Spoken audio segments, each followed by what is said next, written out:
ఈ జనరేషన్లోనే మారుతుంది అనుకున్నా, కానీ లక్షల సంవత్సరాలైనా మన భారతదేశంలో ఇంకా కుల వివక్ష అనేది పోలేదు. ఇంకెక్కడ కులం, ఏనాడో కుల విహానం అయిపోయింది కదా అని అన్నగారి డైలాగులు వినడానికి చాలా బాగుంటాయి. కానీ అక్కడక్కడ ఈ కుల వివక్ష అనేది రూపం మార్చుకుంటూ తిరుగుతుంటాయి. ఓదల వెంకట పాతసారథి గారు, ఈయనకి ఆంధ్ర తెలంగాణలో పాతసారథి పేరుతో చాలా హాస్పిటల్స్ ఉన్నాయి. ప్రస్తుతం బీజేపీ తరపున ఆంధ్రప్రదేశ్ లెజిస్లేటివ్ అసెంబ్లీలో ఆధునిక వర్గానికి ఎమ్మెల్యేగా పనిచేస్తున్నాడు. 2024లో జరిగిన అసెంబ్లీ ఎన్నికల్లో వైఎస్ఆర్సీపీ వై సాయి ప్రసాద్ రెడ్డి గారి మీద 18,164 ఓట్లతో ఓడించాడు. ఆదోని నియోజకవర్గం కర్నూలు జిల్లాలో ఉంటుంది. ఏపీ అసెంబ్లీకి చెందిన 146 నియోజకవర్గం. పాతసారథి ఆదోని మండలమైన ధనాపూర్ అనే గ్రామంలో ఇంటింటికి మీ పాతసారథి అనే కార్యక్రమం చేస్తున్నాడు. ఆ ఊరి సర్పంచ్ ఎస్సీ కులానికి చెందిన వ్యక్తి. ఈ బోయ్ కులానికి చెందిన పాతసారథి గారు ఒక మీటింగ్ పెట్టారు కదా. మీటింగ్ లో ఈయన స్టేజ్ పైన నించొని ఎక్కడున్నారు సర్పంచ్ అని మైక్ లో అరుస్తాడు. కిందున్న కొంతమంది అబ్జెక్షన్ చేయగానే ఎందుకు రాడు క్రిస్టియన్ అతను పాతసారథి అంటాడు. వెంటనే పక్కనున్న ఒక ఆవిడ అతను పైకి రాడు అని అంటది. ఎందుకు రాడు అని అడగగానే అతను ఎస్సీ అన్న అని అంటది. వెంటనే ఇతను ఆహా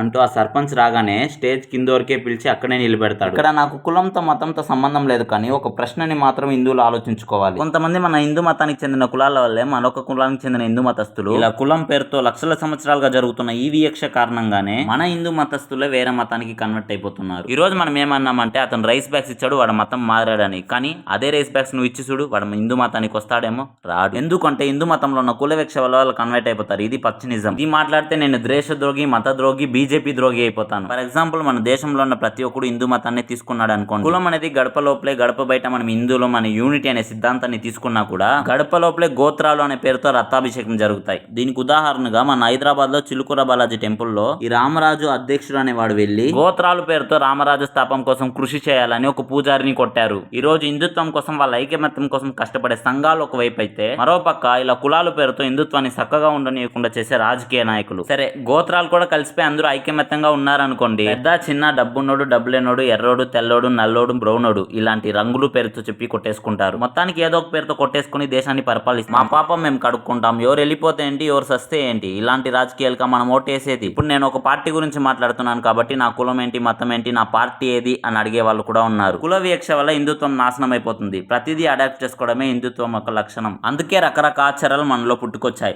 వేదాల్లో లేని వాళ్ళని పూజించడం మన దౌర్భాగ్యం అయిపోయింది. ఇలా మాట్లాడినందుకు ఈ పాటికే నన్ను, నా ఛానల్ ఏం చేస్తామని మీరు చాలా మంది ఆలోచిస్తుంటారు. అలా ఆలోచించడం కాకుండా నేను చెప్పిన దాంతో ఏం అర్థం ఉందని ఆలోచించండి. ఆ తర్వాత మీకేమనిపిస్తుందో కింద కమెంట్ చేయండి. ఇలాంటి మరిన్ని ఇన్ఫర్మేషన్ కోసం మన ఛానల్ని సబ్స్క్రైబ్ చేసి బెల్ ఐకాన్ ప్రెస్ చేసుకోండి.